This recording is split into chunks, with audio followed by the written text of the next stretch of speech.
Hello everyone, good evening. Welcome to GK by Gurjeet ma'am YouTube channel. कैसे चल रही है आप सभी की स्टडी? आई होप अच्छी चल रही होगी एग्जाम की प्रिपरेशन आप सभी की।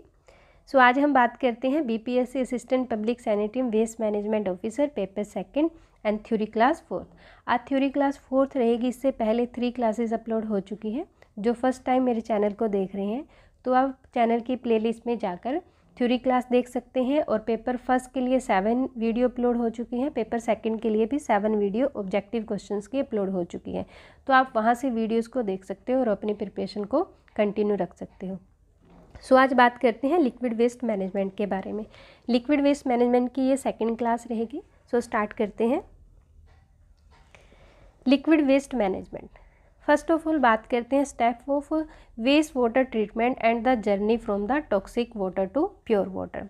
तो कौन कौन से स्टेप्स रहते हैं वेस्ट वाटर ट्रीटमेंट के लिए? अपशिष्ट जल उपचार के कौन कौन से चरण होते हैं? फर्स्ट हम बात कर लेते हैं collection of waste water. Collection of waste water, यहाँ से जर्नी स्टार्ट होती है किसकी? वेस्ट वाटर ट्रीटमेंट की। ये जर्नी स्टार्ट होती है कलेक्शन ऑफ वेस्ट वाटर से। And collecting of waste water from every single house, कहाँ से कलेक्ट किया जाता है? हर सिंगल घर से वेस्ट वाटर कलेक्ट किया जाता है बाय पाइप्स। किससे? पाइप के द्वारा ये कलेक्ट होता है। एंड नेक्स्ट है प्राइमरी ट्रीटमेंट, जिसे हम क्या बोलते हैं? प्रारंभिक उपचार भी बोलते हैं। Primary treatment physical treatment and clarification of large particle. The waste water have many impurities. देखो वेस्ट वाटर में बहुत सारी इम्प्योरिटीज़ होती है। And it carries solid particle, क्या क्या कैरीड करता है waste water? Solid particle, large solid particle, small particle, organic matter that carries nitrogen, phosphorus and organic waste. ये सब कैरी करता है वेस्ट वाटर। एंड नेक्स्ट अगर स्टेप की हम बात करते हैं सेकेंडरी ट्रीटमेंट, जिसे माध्यमिक उपचार भी बोलते हैं। माध्यमिक उपचार के साथ साथ इसे बायोलॉजिकल ट्रीटमेंट भी बोला जाता है। किसे? सेकेंडरी ट्रीटमेंट को आपने याद रखना है कि बायोलॉजिकल ट्रीटमेंट किसे बोलते हैं? सेकेंडरी ट्रीटमेंट को, यानी जैविक उपचार। अब जिसे बायोलॉजिकल ट्रीटमेंट क्यों बोलते हैं? क्योंकि इसमें कार्बनिक पदार्थों युक्त वेस्ट वाटर का सूक्ष्म जीवों के द्वारा उपचार किया जाता है। किसका? सेकेंडरी ट्रीटमेंट का, इसलिए इसे बोलते हैं बायोलॉजिकल ट्रीटमेंट। नेक्स्ट है टर्शियरी ट्रीटमेंट, यानी कि तृतीयक उपचारक। टर्शियरी ट्रीटमेंट को हम केमिकल ट्रीटमेंट भी बोलते हैं। किसे? टर्शियरी ट्रीटमेंट को, तृतीय उपचारक को हम केमिकल ट्रीटमेंट भी बोल सकते हैं। Because tertiary treatment water treatment is the final stage of the multi stage waste water cleaning process. और क्योंकि ये फाइनल स्टेज होती है और इसके बाद वाटर को रीयूज़ कर सकते हैं, रिसाइकल कर सकते हैं और रिलीज़ करते हैं एनवायरनमेंट में। एंड नेक्स्ट हम बात करते हैं स्लज प्रोसेसिंग की। स्लज प्रोसेसिंग यानी कि कीचड़ प्रसंस्करण। अब ये कौन सी स्टेज होती है, ये क्यों की जाती है? ये जो स्टेज होती है sludge processing treatment is focus on reducing sludge weight and volume to reduce transportation and disposal cost. Important question है। अगर क्वेश्चन आता है कि स्लज प्रोसेसिंग क्यों ज़रूरी है या फिर क्यों की जाती है, तो किस लिए की जाती है? ताकि जो स्लज होता है उसको रिड्यूस किया जा सके, उसके वेट को रिड्यूस कर सके, वॉल्यूम को रिड्यूस कर सके, इसमें ट्रांसपोर्टेशन की जो कॉस्ट है उसको कम कर सकें। किसमें? स्लज प्रोसेसिंग में। एफिलिएंट डिस्चार्ज होता है, इसे हम नेक्स्ट वीडियोज़ में करेंगे। फर्स्ट ऑफ हम बात करते हैं सीवेज। अब सीवेज क्या होता है? Cleaning of water is a process of, अगर हम बात करें कि cleaning of water is process of removing pollutant before it enters a water body और is use. The process of waste water treatment is commonly known as sewage treatment. यानी कि जल की सफाई जल निकाय में प्रवेश करने या पुनः उपयोग करने से पहले प्रदूषकों को हटाने की एक प्रक्रिया है। और अपशिष्ट जल उपचार की इस प्रक्रिया को आमतौर पर क्या बोलते हैं? सीवेज उपचार के रूप में जाना जाता है। यानी कि अगर हम बात करें वाटर को क्लीन कर लें, उसमें जो भी पोल्यूटेंट है सब हटा दें, इससे पहले कि हम उसे रिवर में डंप करें। जैसा कि हम जानते हैं, यानी कि वाटर को क्लीन करने से पहले अगर हम रिवर में डंप कर दें उसे, बहुत सारे, क्योंकि ऐसे बहुत सारे विलेजेस हैं, बहुत सारे सिटीज़ हैं, टाउन्स हैं जहाँ पर प्रॉपर जो डिस्पोजल सिस्टम नहीं है, तो वहाँ पर क्या करते हैं? रिवर या फिर जो पॉन्ड होते हैं, डायरेक्ट जो सीवेज है उसको डायरेक्ट उसमें कर दिया जाता है। और इससे क्या होता है, जब डायरेक्ट जो सीवेज है उसको वाटर बॉडी में अगर हम कर देते हैं डायरेक्ट, तो इससे क्या होता है? पूरे के पूरा जो रिवर वाटर है या फिर पॉन्ड का जो वाटर है वो सारा क्या हो जाता है? वो सारा पोल्यूट हो जाता है। और अगर हम वाटर बॉडीज़ में डिस्पोज करने से पहले वाटर को थोड़ा प्यूरिफाई या फिर थोड़ा क्लीन कर लें तो इसे हम क्या बोलते हैं, इसे हम सीवेज ट्रीटमेंट बोलते हैं। ठीक है, तो हम इसे क्या बोलेंगे, सीवेज ट्रीटमेंट। और sewage is waste water release by homes, industry, hospital, offices and other use. अब जो सीवेज, क्योंकि सीवेज में जो वेस्ट वाटर होता है वो कहाँ से आता है, वो कहाँ से रिलीज़ होता है, हर जगह से रिलीज़ होता है। अगर हम वाटर को प्यूरिफाई कर सकें तो क्या होता है, वो वाटर जो है वो वेस्ट नहीं होता। अब सीवेज में जो वाटर जाता है उसमें क्या होता है, इसमें बारिश का पानी भी शामिल है, जो तूफ़ान या फिर भारी बारिश से सड़कों पर बह जाता है, नालियों में बह जाता है, तो वो भी कहाँ पर जाता है, वो भी सीवेज में जाता है। नेक्स्ट है, अब व्हाट इज़ सीवेज, ये हम पढ़ चुके हैं। अब नेक्स्ट हम बात करते हैं दीज इंक्लूड द फॉलोइंग। अब सीवेज में क्या क्या इंक्लूड होता है, क्या कुछ इसमें ऑर्गेनिक मैटर्स होते हैं, क्या इम्प्योरिटीज़ होती हैं, क्या कुछ होता है। सबसे पहले अगर हम बात करते हैं ऑर्गेनिक इम्प्योरिटीज़, ऑर्गेनिक इम्प्योरिटीज़ में जैसे ह्यूमन फेसेस है, एनिमल वेस्ट है, ऑयल है, यूरिन है, पेस्टिसाइड है, हर्बिसाइड्स है, फ्रूट एंड वेजिटेबल वेस्ट, ये सब इंक्लूड होते हैं किसमें, organic impurities.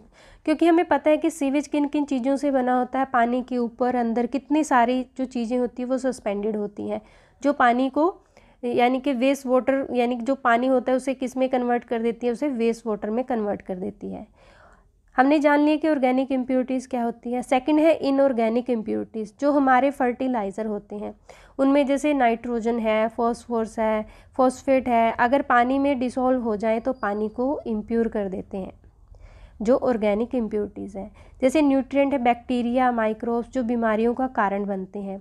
And all these convert water into waste water. I hope आपको यहाँ से वेस्ट वाटर जो है वो समझ में आ गया होगा।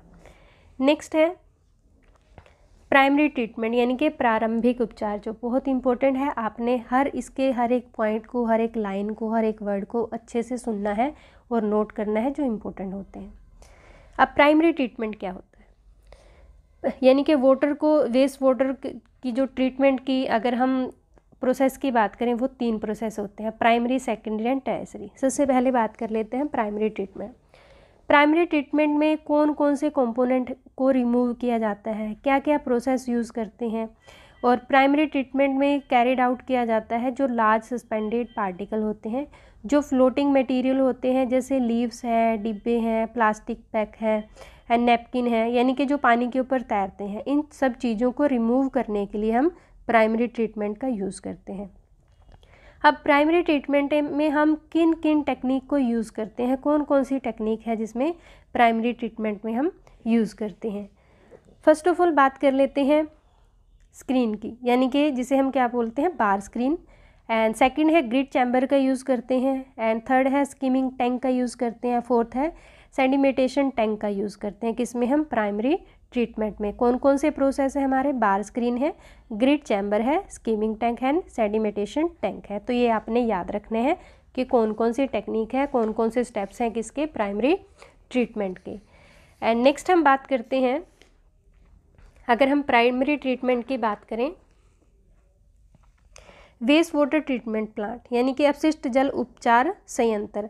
अब अपशिष्ट जल उपचार जो संयंत्र होता है उसमें क्या होता है, सबसे पहले जैसे हमने बात की है स्क्रीनिंग प्रोसेस की। अब स्क्रीनिंग प्रोसेस क्या होता है, बार स्क्रीन का जिसमें यूज़ करते हैं। जब वेस्ट वाटर को स्क्रीनिंग से पास करते हैं तो जो भी फ्लोटिंग मटेरियल होता है उन्हें ट्रैप कर देता है, क्या, स्क्रीनिंग प्रोसेस। आपको याद रखना है कि बार स्क्रीन प्राइमरी ट्रीटमेंट में यूज़ करते हैं, किस में यूज़ करेंगे, प्राइमरी ट्रीटमेंट में, किसे, बार स्क्रीन को। इसमें जो स्क्रीन फिट करते हैं, ये इंपॉर्टेंट पॉइंट बनेगा यहाँ पर, इसमें जो स्क्रीन यूज़ करते हैं, यानी कि जो स्क्रीन यूज़ करते हैं और इसमें जो स्क्रीन फिट करते हैं फ्लोटिंग मटेरियल को ट्रैप करने के लिए, स्क्रीन फिट करेंगे किसे, फ्लोटिंग मटेरियल को ट्रैप करने के लिए, उसे 30 to 60 डिग्री के सेक्शन में प्लेस करते हैं। कितने डिग्री के, 30 to 60 डिग्री के सेक्शन में प्लेस करते हैं। आपने ये पॉइंट याद रखना है, कितने, 30 to 60 डिग्री के सेक्शन में प्लेस करेंगे। और कैसे, हॉरिजॉन्टल प्लेस करेंगे इसे 30 to 60 डिग्री। नेक्स्ट जो प्रोसेस रहेगा प्राइमरी ट्रीटमेंट का, उसे बोलते हैं ग्रिड चैम्बर। अब ग्रिड चैम्बर जो प्राइमरी ट्रीटमेंट के लिए यूज़ करते हैं, तो हम ये इनऑर्गेनिक जो पार्टिकल हैं सच एज सैंड है, ग्रेवल है, एग शेल है, बोन्स एक्सेट्रा, इनको रिमूव करने के लिए हम किसका यूज़ करते हैं? ग्रिड चैम्बर का। तो यहाँ पर ये जो पॉइंट इंपॉर्टेंट बनेगा, ये ग्रिड चैम्बर का कौन से ऑर्गेनिक है जिनको रिमूव करने के लिए यूज़ करते हैं? Sand, gravel, egg shell and bone etcetera. Next है थर्ड प्रोसेस की अगर हम बात करें, स्कीमिंग टैंक। अब स्कीमिंग टैंक क्या होता है? ये बेसिकली यूज़ करते हैं किसके लिए? बेसिकली यूज़ किया जाता है जैसे ग्रीस या ऑयल होता है, ग्रीस या फिर ऑयल होता है जो सीवेज में चला जाता है। अब ग्रीस और ऑयल होता है जो सीवेज में चला जाता है। ये कहाँ से आता है? ग्रीस और ऑयल ये कहाँ से आता है? किचन से आता है, और रेस्टोरेंट से आता है, गैरेज से, फैक्ट्रीज से, और भी बहुत सारे सोर्स होते हैं जहाँ से क्या आता है? ग्रीस और ऑयल आता है। ग्रीस और ऑयल को जिस प्रोसेस से हटाया जाता है उसे क्या बोलते हैं? स्कीमिंग टैंक बोला जाता है। नेक्स्ट है सेडिमेंटेशन, यानी कि प्राइमरी जो ट्रीटमेंट का लास्ट स्टेप होगा उसे क्या बोलते हैं? सेडिमेंटेशन उसे बोलते हैं। अब सेडिमेंटेशन क्या होता है? ये एक रेक्टेंगुलर शेप का एक टैंक होता है। इसमें वाटर को लॉन्ग ड्यूरेशन के लिए रखा जाता है। किसमें? वाटर को लॉन्ग ड्यूरेशन के लिए रखा जाता है। जो यानी कि जो स्क्रीनिंग या फिर स्कीमिंग प्रोसेस है या फिर ग्रिड चैम्बर है, जो पार्टिकल वहाँ पर भी रिमूव नहीं हुए तो वो कहाँ पर रिमूव हो गए? वो सेडिमेंटेशन टैंक में रिमूव हो गए। इसमें क्या होता है? सेडिमेंटेशन जो प्रोसेस होता है इसमें वाटर को यानी कि बहुत टाइम तक वाटर को रखा जाता है, तो जितने भी ऑर्गेनिक सॉलिड या फिर सस्पेंडेड मटेरियल होता है वो नीचे डिपॉजिट हो जाता है, और फिर जो डिपॉजिट हो जाता है इसे फिर रिमूव कर देते हैं। वो सेडिमेंटेशन टैंक का जो लेंथ और विड्थ होता है वो आपने याद रखना है। लेंथ और विड्थ कितना होगा इसका? 3:1 में होगा। कितने में होगा? 3:1 में होगा। और यहाँ पर एक क्वेश्चन और काफ़ी इंपॉर्टेंट बनता है, the suspended solid present in surface water can be determined by gravimetric test. किससे डिटरमाइन किए जाते हैं? ग्रेविमेट्रिक टेस्ट से। कौन से? Suspended solid present in surface water. Next हम बात करते हैं सेकेंडरी ट्रीटमेंट। अब सेकेंडरी ट्रीटमेंट क्या होता है देखते हैं सेकेंडरी ट्रीटमेंट के बारे में। बहुत सारे ऐसे एफ्लुएंट होते हैं जो प्राइमरी ट्रीटमेंट में रिमूव नहीं हो पाते, वो सेकेंडरी ट्रीटमेंट में रिमूव हो गए। कुछ अनस्टेबल ऑर्गेनिक मैटर होते हैं जो 40 to 50% तक प्राइमरी जो ट्रीटमेंट होता है उससे रिमूव नहीं हो पाते, और वो कहाँ पर रिमूव हो गए? वो सेकेंडरी ट्रीटमेंट में रिमूव हो गए। यहाँ पर हम बैक्टीरिया और माइक्रो ऑर्गेनिज्म का यूज़ करते हैं जो हाई ऑर्गेनिक मैटर है, और वेस्ट वाटर में उनको डिकम्पोज करते हैं, और ये 2 टाइप के बैक्टीरिया होते हैं।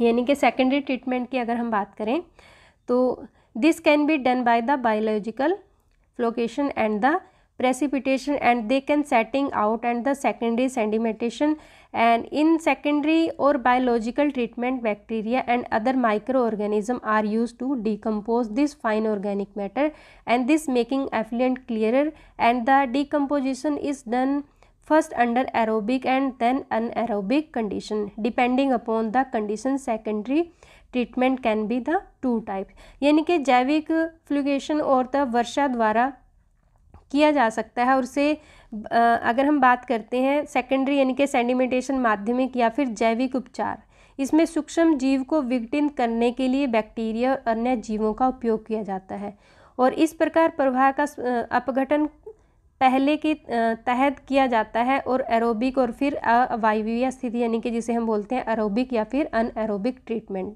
ये 2 टाइप का होता है सेकेंडरी ट्रीटमेंट। कौन कौन सा? एक एरोबिक होता है, दूसरा anaerobic.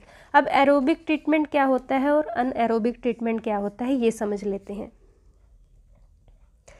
Aerobic treatment and secondary treatment reduce BOD about 70 to 95%, the solid about 70 to 92%, and the bacterial load about 80 to 98%. Steps of secondary treatment, यानी कि माध्यमिक उपचार से BOD लगभग 70 to 95% तक, और ठोस लगभग 70 to 92%, और जीव भार लगभग 80 to 98% तक।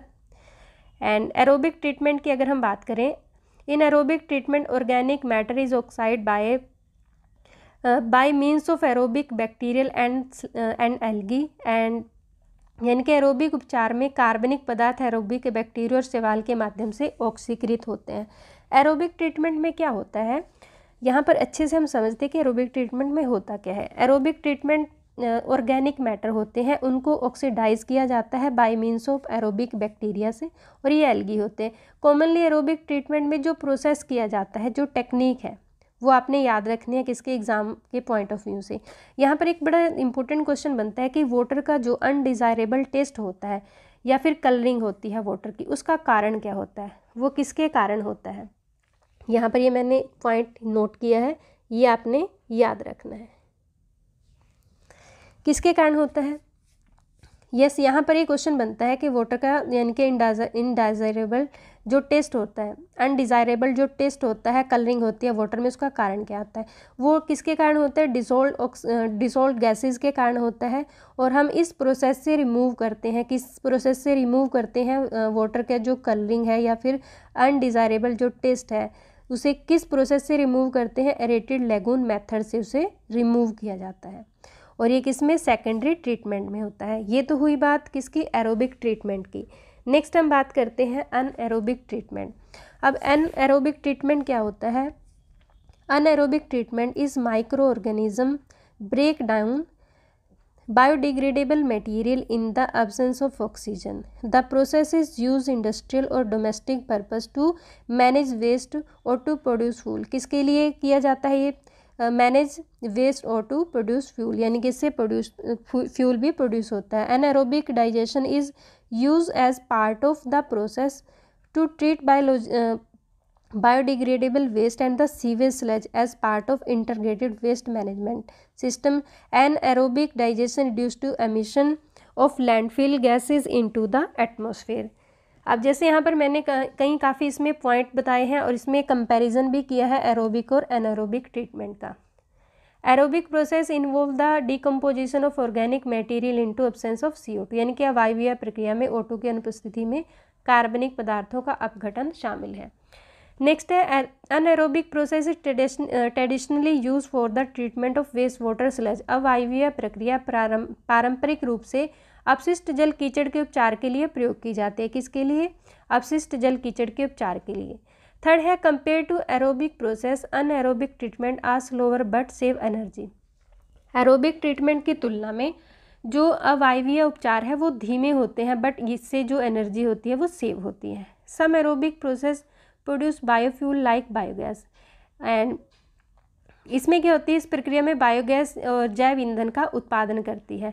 Produce less sludge and require only less space, और इसमें क्या होता है कि कम कीचड़ उत्पादन और केवल कम जगह की आवश्यकता होती है एरोबिक जो ट्रीटमेंट है उसके कंपैरिजन में। Environment noises is less compare to aerobic treatment, aerobic उपचार की तुलना में पर्यावरण उपद्रव कम होता है। Anaerobic can survive in dormant state for a long time, अवायवीय जीव सुप्त अवस्था में एक लंबे समय तक जीवित रह सकते हैं। देन है the main type of anaerobic treatment. आप कौन कौन से टाइप हैं, अब flow anaerobic sludge blanket and contact digester and the packed red reactor और पैक्ड कॉलम रिएक्टर। नेक्स्ट हम बात करते हैं टर्शियरी ट्रीटमेंट की। ये तो हुआ हमारा सेकेंडरी ट्रीटमेंट, इनके एरोबिक और अनएरोबिक ट्रीटमेंट। यहाँ पर अगर हम बात करते हैं अनएरोबिक ट्रीटमेंट की, उसमें आपने एक बड़ा इंपॉर्टेंट क्वेश्चन है जो आपने याद रखना है। Anaerobic digestion completed in 4 stages. कितने स्टेजेस में कंप्लीट होता है अनएरोबिक डाइजेशन, 4 स्टेजेस में। और ये स्टेजेस कौन कौन सी है, आपने अच्छे से इसको नोट कर लेना है। हाइड्रोलिसिस है, एसिडोजेनेसिस है, एसिटोजेनेसिस है और मिथिनोजेनेसिस है। ये 4 जो स्टेजेस हैं वो आपने याद रखनी है अनएरोबिक डाइजेशन जिसमें कंप्लीट होता है। तो बात कर लेते हैं टर्शियरी ट्रीटमेंट की। अब टर्शियरी ट्रीटमेंट क्या होता है, tertiary treatment is the final cleaning process that impure waste water quality before it is reuse, recycle और डिस्चार्ज इनटू द एनवायरनमेंट। यानी कि फाइनल एक तरह से स्टेज होती है, फाइनल प्रोसेस होता है वाटर का, और इस प्रोसेस के बाद हम वाटर को रीयूज़ कर सकते हैं, रिसाइकिल कर सकते हैं और डिस्चार्ज कर सकते हैं एनवायरनमेंट में। And tertiary treatment is done by for further purification of waste of waste of water after the primary या secondary treatment of water is done, यानी कि जल के प्राथमिक और द्वितीय उपचार के बाद अपशिष्ट जल के आगे शुद्धिकरण के लिए तृतीय उपचार किया जाता है। और तृतीय उपचार आगे करने के लिए इसमें जो टेक्निक है, एंटासिड ट्रीटमेंट इन्वॉल्व टेक्निक्स, यानी कि टेरिटरी ट्रीटमेंट कुछ ऐसे फर्दर पार्टिकल होते हैं जो प्राइमरी और सेकेंडरी ट्रीटमेंट के बाद भी रिमूव नहीं हो पाते, और ये पार्टिकल टेरिटरी जो ट्रीटमेंट होते हैं उससे रिमूव होते हैं। और किन किन चीज़ों को रिमूव करते हैं, कौन कौन से मेथड है। जैसे अगर हम बात करते हैं इसमें, territory treatment involve treatment technique for the further removal, additional solid है, नाइट्रोजन कंपाउंड है, फॉस्फोरस कंपाउंड है एंड पैथोजेंस है। Territory treatment include the following process, कौन कौन से प्रोसेस है जो इंक्लूड होते हैं टेरिटरी ट्रीटमेंट में, प्रेसिपिटेशन है, नाइट्रोजन स्ट्राइपिंग है, क्लोरीनेशन है एंड फिल्ट्रेशन है। तो ये प्रोसेस होते हैं टेरिटरी ट्रीटमेंट के। सो ये थी आज की वीडियो। आज की वीडियो में हमने किए वेस्ट वाटर ट्रीटमेंट के कौन कौन से स्टेप्स हैं, और जो मेनली थे हमारे 3 स्टेजेस थी, 3 स्टेप्स थे किसके, वेस्ट वाटर ट्रीटमेंट के। वीडियो आपको कैसी लगी कमेंट बॉक्स में ज़रूर लिखिएगा, और जो मैंने इसमें क्वेश्चन आपको पुट किए हैं, जो मैंने बताए हैं, जो इंपॉर्टेंट है, वो अच्छे से आपने नोट करना है। वीडियो को ज़्यादा से ज़्यादा लाइक और शेयर कीजिए। अगर चैनल पे नए हैं तो सब्सक्राइब कीजिए and press the bell icon, जिससे नई नई वीडियो की नोटिफिकेशन आप तक आती रहे। Thank you, thanks for watching.